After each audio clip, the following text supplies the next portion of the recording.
Happy Monday, friends. I am AnnaLee Dragon, the director of the Kinderhook Memorial Library, and this is a Monday book talk, which is something many of you are well accustomed with at this point, since it's been 18 months or something that I've been doing these. So this week is an exciting September unboxing week, which tends to be my most popular videos. So part of me feels like I should just do new book talks.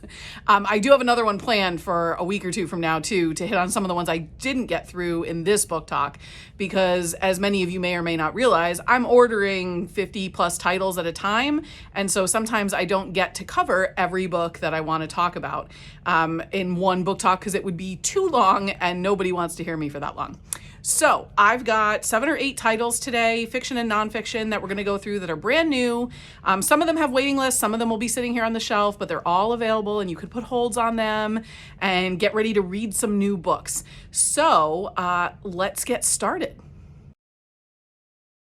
I'm starting out this week with a book that I personally have been anticipating for a very long time. So author Lauren Groff, it's called Matrix. So she wrote The Fates and the Furies, which is one of my favorite books. I read it a few years ago. It didn't speak to everybody the same way, but I know a bunch of my friends and I all found it really fascinating. It's like a really intimate portrait of a particular marriage between two people and their life together, and I adored it. So when I saw she had a new one coming out, I was really excited. So this one, has high praise from the New Yorker and the Atlantic. They call her a transcendent writer, and that she is revelatory and striking, which are all things, obviously, we're always looking for. So this one has a quote on the inside that says, "She rides out of the forest alone, 17 years old, in the cold March drizzle, Marie, who comes from France." So equally alive to the sacred and the profane, Lauren Groff's Matrix is a defiant and timely exploration of the raw power of female creativity in a corrupted world. Prescient much? Her first novel since the critically acclaimed Fates and Furies, Matrix gathers currents of violence, sensuality, and religious ecstasy in a mesmerizing portrait of consuming passion, aberrant faith, and a woman whom history both moves through and around. So I'm sensing a little magical realism note. I'm super excited about this book, and it is already, I think, got a lot of holds on it because people have all been waiting since Fates and the Furies. So if you loved that one, check this one out, and maybe if you haven't read that one while you're waiting for Matrix, you could check out Fates and the Furies and see if you liked it as much as I did. Okay, next book.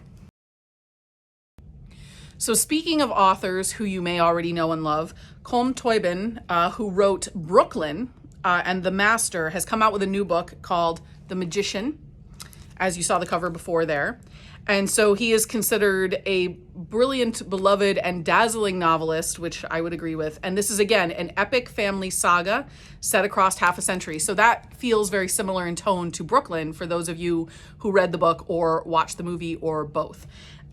It's, obviously all of his books get a lot of praise. This one says that this is his new novel opens in a provincial German city at the turn of the 20th century, where a boy grows up with a conservative father bound by propriety and a Brazilian mother, alluring and unpredictable. So my brother lived in Germany and his wife is Brazilian. And I will say, if there is a nationality that is opposite to those two, it's probably German. They are much more regimented and reserved, and Brazilians and Americans tend to be much more outspoken and kind of, I guess, like looking to talk to everybody, and that's not the way of a lot of countries. And so I find that juxtaposition of the two sort of mentalities very interesting, because it provides all manner of interesting interaction. So I'm already hooked by those things.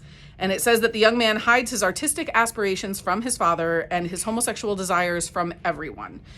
He's infatuated with the son of one of the richest, most cultured Jewish families in Munich, and marries the daughter. So already there is intrigue, there is cultures clashing, there is just a lot going on.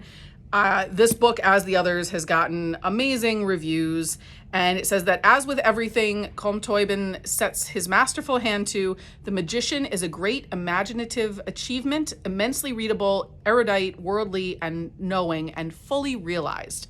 So if you're looking for a sweeping family saga involving drama and relationships and far set locales, I think The Magician is the right book for you to pick up next. Okay, next book. So this next one I chose actually with my board president in mind, Gary Spielman, who, as you saw from one of my book talks last year, we celebrated Gary Spielman Day, and he is a fisherman, a fly fisherman in particular, and very interested in always going different places. I think he is currently in Alaska doing some fishing. So this next book spoke to me because of that, but I think it's great for the people who are in the mood for a thriller also. It's called The Guide, as you saw there, and it's by Peter Heller. And one other author called him the poet laureate of the literary thriller. So I love that, because sometimes thrillers get written off as not serious literature. And so I really enjoy that this is both a thriller and something that is extremely literary and well written. Hopefully that speaks to a number of you in the audience. So it says here that Kingfisher Lodge, nestled in the canyon on 1.5 miles of the most pristine river on the planet, is known by the locale as Billionaire's Mile and is locked behind a very heavy gate. Sandwiched between barbed wire and metal with a sign that reads, "Don't get shot," the resort boasts boutique fishing at its finest. Safe from the viruses that have plagued America for years, Kingfisher offers a respite for wealthy clients. Now it also promises a second chance for Jack, a return to normalcy after a young life filled with loss. When he is assigned to guide a well-known singer, his only job is to rig her line, carry her gear, and steer her to the best trout he can find. But then a human scream pierces the night, and Jack soon realizes this idyllic fishing lodge may be merely a cover for a far more sinister operation. A novel as gripping as it is lyrical, as it is frightening, as it is moving. The Guide is another masterpiece from Peter Heller.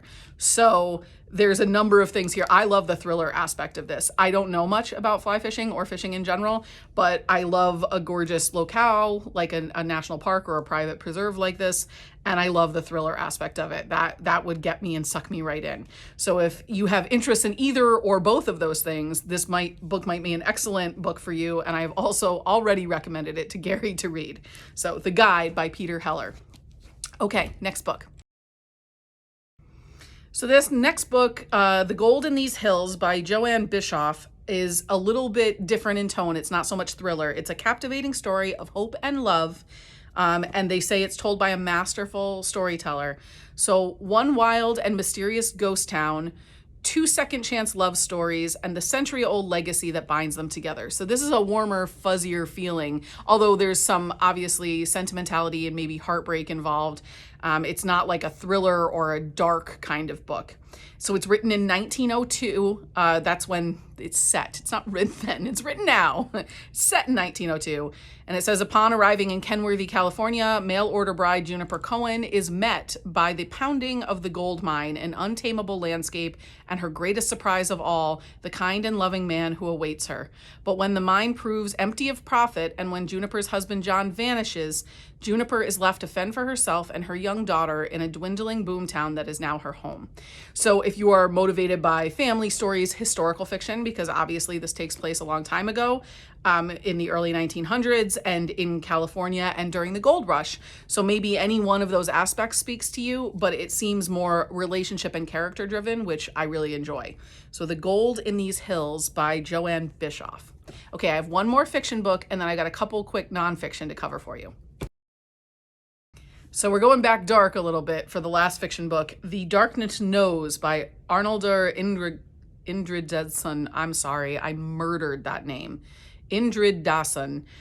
He is an Icelandic author, and so he wrote Reykjavik Nights was one of his books, and I feel like it carries the same character, this policeman Conrad, and so it's a dark atmospheric thriller set on the Langakul Glacier in Iceland. I've been there. It's fascinating and beautiful. And so it says that at the icy depths of the glacier, a body is discovered who apparently disappeared 30 years before, because ice preserves everything, right? And at the time, an extensive search and police investigation yielded no results. One of the missing man's business associates was briefly held in custody, but there wasn't enough evidence to charge him. And so now the associate is arrested again, and Conrad, the retired policeman who originally investigated the disappearance, is called back to reopen the case that has weighed on his mind for decades. So if you're into kind of Scandinavian noir, kind of police procedural thriller sort of books, I think The Darkness Knows holds a lot of promise for those readers who love that. And he has written other books. They call him an international literary phenom. This is what happens when I try to talk too fast. They call him a brilliant crime writer, and this is a haunting and elegant novel. So hopefully you will want to check out The Darkness Knows. Okay, I have a quick couple nonfiction for you, and then we're done for the week. So this next book I bought, it's a biography. It's called The Two-Way Mirror, The Life of Elizabeth Barrett Browning by Fiona Sampson. And I bought it because I know Elizabeth Barrett Browning is a much loved poet, and I thought and I know biographies are popular here. So I thought having a biography of her would make it doubly interesting. It's called Nuanced and Insightful. It's a portrait of Britain's most famous female poet, a woman who invented herself and defied her times. So they're talking about how she is, come down to us as a romantic heroine, a recluse controlled by a domineering father and often overshadowed by her husband, Robert Browning. But behind the melodrama lies a thoroughly modern figure whose extraordinary life is an electrifying study in self-invention. So I love the feminism present in this. I don't know a lot about her life, so knowing that she had a domineering father and was overshadowed by her husband brings new light to this for me. I always feel like even when they're people I know, reading a biography often gives me an insight that I didn't have about their life or information I didn't have. So if you are a fan of Elizabeth Barrett Browning or poetry and literature in general, or you just love a good biography, I think The Two-Way Mirror is going to be a great choice for you. Okay, two more. Okay, so you saw the cover, Beautiful Country by Ken Julie Wang, and it is a biography again. This is her story, and it's gotten some wonderful advance praise from different. Kirkus gave it a star review, which I will tell you is hard to come by. Kirkus does not give out praise easily. They call it an incandescent memoir from an astonishing new talent. Beautiful Country puts readers in the shoes of an undocumented child living in poverty in the richest country in the world, which is the United States. So I think that the interesting thing about this is its kind of contemporary nature. Like, we're talking about immigration, we're talking about the social divide, we're talking about the economic divide, and from the point of somebody who was undocumented as a child in our country and what that looked like, because I think it often looks much different than people want to believe it looks. And so they say that this book rings with power and authenticity, and it's a searing exploration revealing how she and her family were forced to navigate the yawning cracks in the American dream. So it's eloquent, thought-provoking, touching, pulls at the heartstrings, but I think also really hits on some very topical things that we're discussing a lot in our culture right now and should be. So I always think hearing first point of view from somebody about what their experience was is the most telling thing, because talking in generalities is not generally fair or truthful. So I'm looking forward to reading Beautiful Country. I also love a new author, somebody who's coming out new and has a debut of some sort, is always intriguing to me. So Beautiful Country, which is here on our shelves now. Okay, I have one more and then we're done for the week. The last book that we're going to talk about is nonfiction and funny. It's called How to Suffer Outside, A Beginner's Guide to Hiking and Backpacking by Diana Helmuth, with illustrations by Latasha Dunstan. And so it's a hilarious and honest guide to the great outdoors. It sounds like it was built for me, honestly. I'm not much of a camper, in case I'm not a roughing it kind of girl.